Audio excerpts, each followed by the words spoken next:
Hello, hello. Thank you. Welcome. Welcome to our show. Yes, we have a good one today. This is a great one. Did you know, Clifton, 85% of the people with learning disabilities have dyslexia, and it affects 15 to 17% of our whole population. That is a startling statistic, It's amazing. and that's what we're going to talk about today, because today we have with us one of the most prolific television writers, producers ever, Stephen J. Cannell, creator of over 38 television series, of which he has written more than 350 episodes himself, and executive produced over 1,500. He also has 2 feature films in development and 3 national best-selling novels, and another one on the way. Take a breath and say Superman. Well, he is kind of that. But what is surprising is that this Emmy award-winning writer flunked out of 2 different schools and graduated from high school by the skin of his teeth. Ironically, due to a learning disability. Ladies and gentlemen, please welcome Stephen J. Cannell. Yes. We really appreciate you coming to share with us, being on the show today. Well, you have become famous, having written and produced such series as Beretta, The Rockford Files, Silk Stockings, on, and 2, 3 novels, and all of this while you have dyslexia. How can that be? How are you able to be this prolific a writer with a learning disability?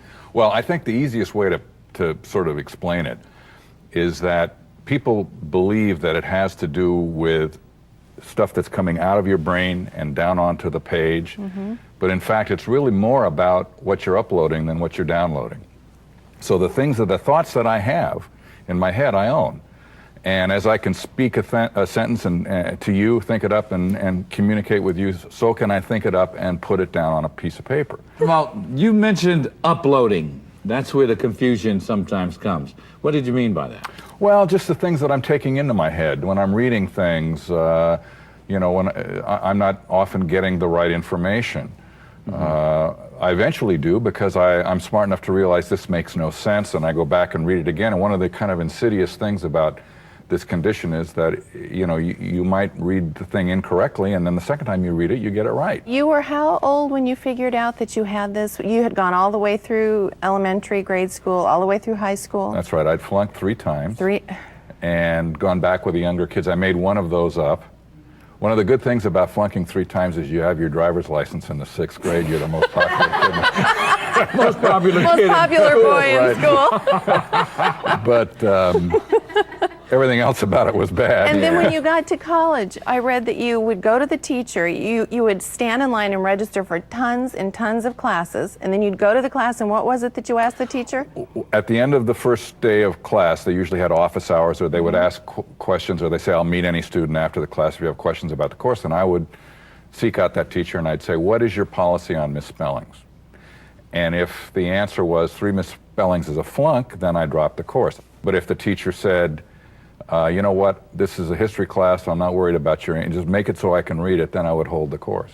And that's how you got through college. Well, it was one of the ways. One of the ways. Cheating helped. A little bribery. We're not believing that. I mean, because just seeing the vast array of ideas and concepts and thoughts and visions that comes out of your writing and producing just tells us this is a very intelligent Creative. Well, yeah, there's person. nothing wrong with my brain. So as a matter of fact, I sort of credit this condition with my success, because I think very abstractly.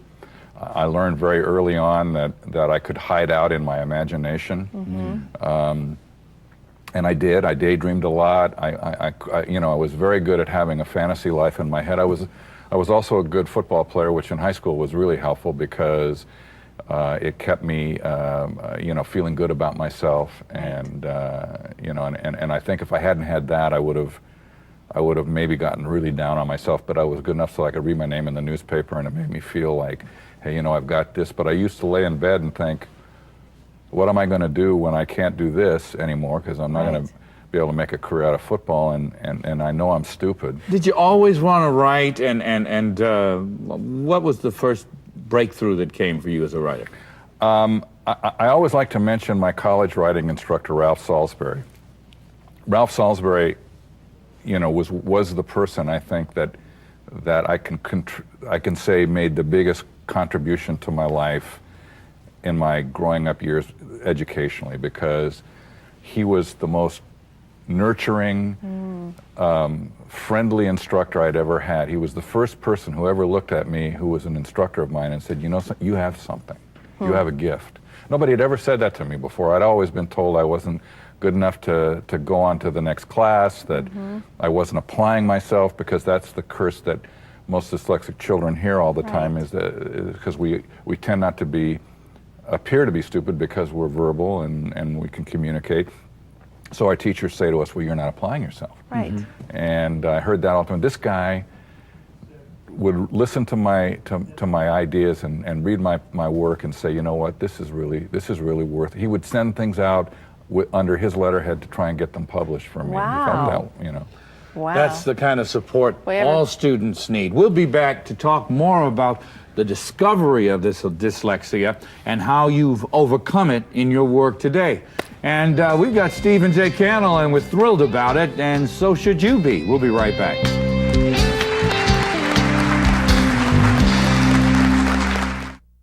Give your children a brighter future. Watch Hello Channel.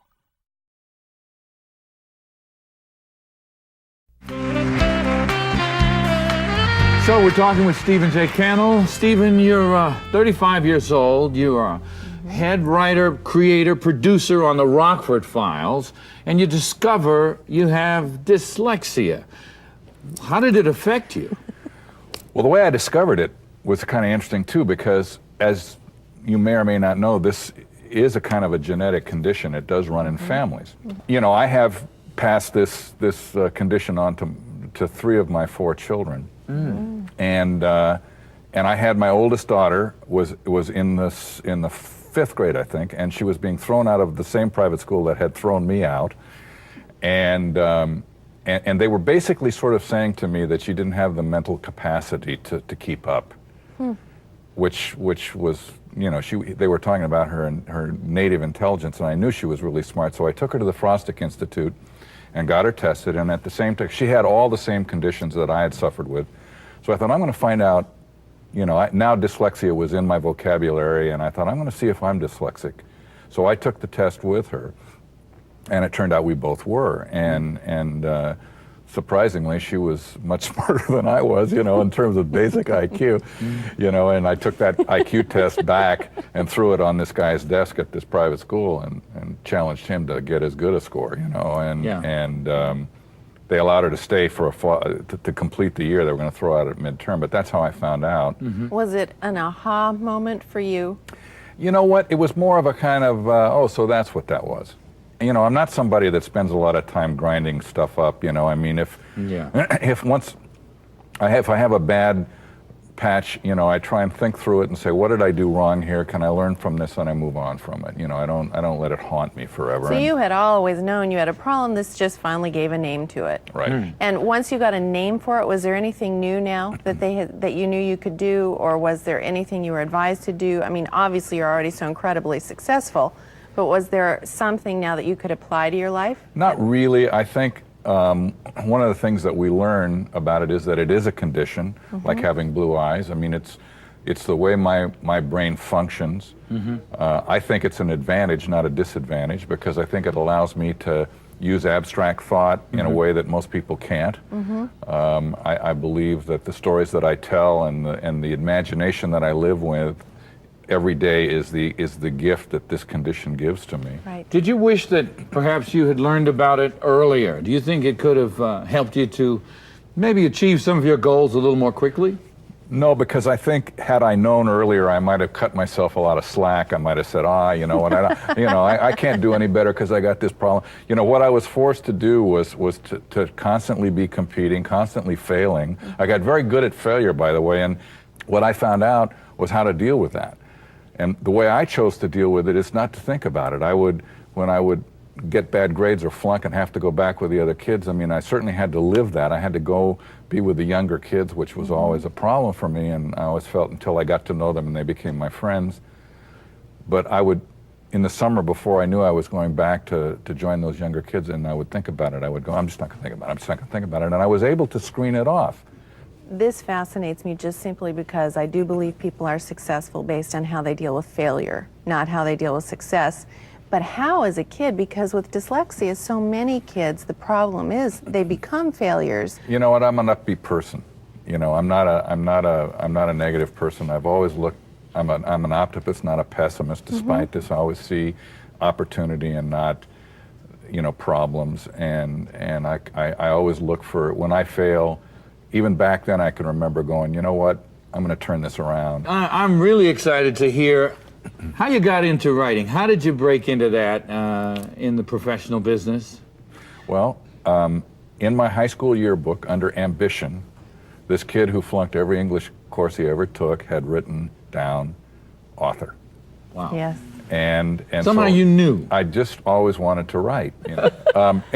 A really interesting thing. Yeah. I wrote a poem once about the assassination of Kennedy, and I got a B- on this poem, but it was really a good poem. I just found it recently, and I had given it to my sister, who was in another school, but actually a little bit tougher school, and a year ahead of me, and she handed it in her class and got an A. And I think this is really interesting. I got a B- for the same poem that she got an A for, and I wrote it. And why? Because the perception of me That's correct. was that I was not a good student. Good student. I've got to tell you this, and maybe I shouldn't go there, but that's a problem that African Americans sometimes have in school. I wrote papers for some of my peers, and they got A's on the same paper that I got a B. Yeah, I'm sure that's absolutely the case, because there is a cultural bias. Yeah. And there's an educational bias, and I think this is really, I mean, it's people. What are you going to do? You know, people are what people are, but you know, it's still you do. We need to know the first big break, though. Yeah. What When was did the- you what start was the big writing one? for the studios? And Well- and was it a creative thing, or were you just a staff writer with like the Tonight Show or something? No, I wanted to write any kind of a television show. I actually got very specific about it. I thought, how am I going to make my living as a writer? This was my dream. I would sit down at like 5:30 when I got home, and I would write until 10:30. And Marcia would put dinner on at 10:30. I did that for 6 out of 7 days out of the week. I wrote on Saturday included, and I gave myself Sunday off. I did that for 4 or 5 years without my. anybody buying anything. And then eventually, slowly, I got an agent, and then I started to sell. And after the 3 or 4 television scripts that I sold, I was put under contract to Universal, and I was the head writer on a show called Adam 12, which gave me an opportunity not only to write and sell my own stories to myself, which is nirvana for a writer, you know, but I was also rewriting for other people. I was going to dailies. I was seeing how actors performed the lines. If it got too poetic, I was seeing that it didn't work, Yeah. that there was a line you couldn't cross. I was learning how to write believable dialogue. And then I started to get the opportunities to create shows, and it went on from there. Well, you know, I'm particularly interested in incredible. that because of the creating the show aspect. I've been doing some of that myself later. We're going to talk a lot more about that with Stephen J. Cannell, and we'll be right back with the Executive Director of the International Dyslexia Association, J. Thomas Vial.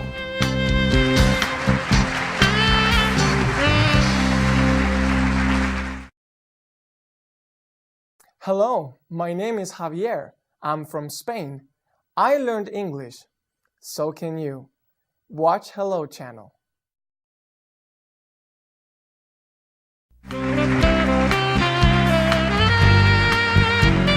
Joining us now is someone who can speak on how dyslexia affects people in school and in the workplace. Please welcome J. Thomas Vial, Executive Director of the International Dyslexia Association. Thank you. Tom, I want to ask you, is a dyslexic, is that the way one says it? We prefer individual with dyslexia. Put the focus An on the individual, not with the disability. okay. Don't label them. I think that's good. Okay. Is an individual with dyslexia at a disadvantage in school or in the workplace? Oh, clearly. Reading skill, which is the primary deficit in dyslexia, is probably the most significant determinant of success in school. You get into the workplace, and as our economy has shifted from a manufacturing economy into an information processing economy, this condition really manifests itself in a negative way for an awful lot of folks. What can we as a society do legislatively to help these students and people? Well, we do have good laws on the books in terms of IDEA, the Individuals with Disabilities Education Act. That calls for a free and appropriate education for all individuals with disabilities. So the first thing a parent should do is really educate themselves to their rights within the school system so that they can make certain that their child is getting the kind of education that they need in order to succeed. I'd like to go back, though, and talk about how dyslexia, from a legal standpoint, has to be defined as a disability. Yeah. But we also like to think of it as a learning difference. Clearly, in Stephen's case and many others, he didn't learn in the traditional manner, but he certainly did learn. So when you link that with the whole question of self-esteem, talking about it as a learning difference as opposed to a disability, I think it's critically important for the child. Is there something early going on? Because from what I understand, if this is not diagnosed by what, 9 years old or something, you've got a problem? Well, we have pretty good neurobiological evidence right now that during fetal development, something happens to the brain structure. The area of the brain that is charged with the responsibility of decoding the written word doesn't work real well, plain and simple. Doesn't mean that other parts of the brain don't work very well. A frightening statistic, as far as I'm concerned, out of the National Institutes of Health, indicate that if a child leaves third grade not reading at grade level, that child has a 1 in 7 chance of ever reading at grade level. I'd like to add something here, too. Please do. I don't know that it's the school that we should put this on. You talk about schools, they've got lots of kids there, they've got time management problems. It's the parents that have to be alert to this. You have to look at your child. If your child, as Tom just said, is not reading at grade level in the third grade, you got a problem. And you've got to go get that child tested. Any pediatrician can hook you up with the correct testing facilities and go down. It's not a difficult test. It's not a hard one to, for the child to take. Once you have this, there are, as Tom says, laws now that are on the books that will force the schools to give you more time, to treat you in a different fashion, which will allow you to compensate for your learning disabilities. And the parent, getting back to a point Stephen made earlier, really needs to be the child's first advocate. Read to your child early. You're going to see signs in your child. If your child doesn't understand rhyming, play rhyming games with your children. That will help very much give you an awareness of whether or not the child is picking up on different sounds of letters. So reading early is one of the best things a parent can do with their children. Now, in a lot of this material that I read, it seemed to want to say dyslexia is not this, it is not this, it is not, I mean, there would be whole paragraphs of what it was not. And tell me the what it's not, and then why it's so important to know the what it is. Well, there's some history to that, which I won't go through all of it. But the important thing to recognize is that it's brain-based, it's biological in nature. And that's been very important because historically there was this sense that, well, the child's just lazy, maybe she's dumb, she's stupid. We know that it's not that. We know that it's not that the child's lazy. You heard Stephen talk about the number of hours he would write in an evening. That's not atypical of the successful dyslexic student, putting in 5 hours of homework when for the non-dyslexic individual, maybe it's an hour of homework. So I have to go to a break, but I'd like to pick up on that point when we come back. And we'll learn how to maximize your child's or your own potential when we return.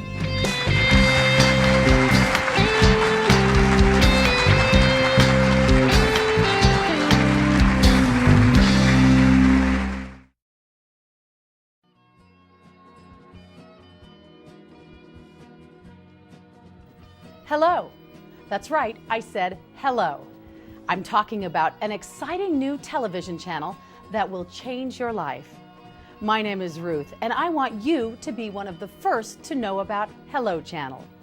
Hello Channel is designed to teach you to speak English. Anyone can learn. We offer something for everyone. You'll see programming for children, teenagers, and adults. all on different levels.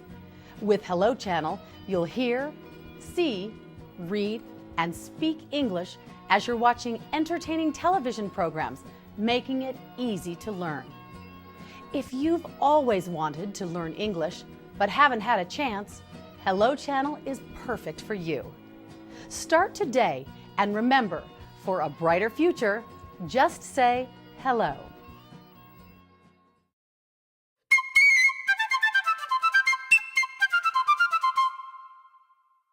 This is Hello Channel. And welcome back. We're here with Stephen J. Cannell and Thomas Vial talking about dyslexia. Tom, what are some of the things that we can do to help children become more aware? Again, thinking of this as a learning difference. We try to use different pathways in the brain, using multisensory techniques of teaching. A lot of times teachers will ask a child to be tracing a letter on a piece of felt or a piece of sandpaper to maximize that sensory input to connect the shape of the letter with a particular sound.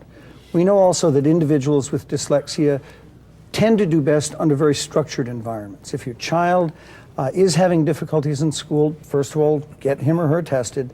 Have a structured environment. Try to set a certain time of the day in which the homework will be done, and work with that child to help them succeed in that structured environment. Stephen, when you're on a book tour, as you probably are now with this one, when you're touring, you talk about dyslexia, don't you? Very often I do, and I want to add one thing to what Tom just said because I think it's really important, and that's that as a parent, you must, with a dyslexic child, you must create victories for your children. And those victories can occur anywhere. They can occur, you know, in sports, they can occur in artistic endeavors, plays, whatever you feel your child has a aptitude for, push them in that direction and then applaud like crazy, because what is really important is that these children don't lose their self-confidence, don't lose the essence of trying, don't become defeatist. Once that child quits on himself or herself, you've got a major problem. Yes. Well, we're going to applaud Stephen J. Cannell. We are. It's fabulous. His victories. Actually, all of the techniques that we've learned about today would even help children without learning disabilities. Read it, write it, say it, hear it, do it. We want to say thank you to both of you gentlemen for being a part of our show today. Tom, you've got a website. www.interdys.org. Go there, you can get a lot of information. That's right. And we'd be happy to link up with you on our website, www.lifestyle.org, and you can get all the information there. Well, Tammy, Yes. we're great out of show. time. We're out. Thank you so much for watching. We'll see you next time on Lifestyle Magazine.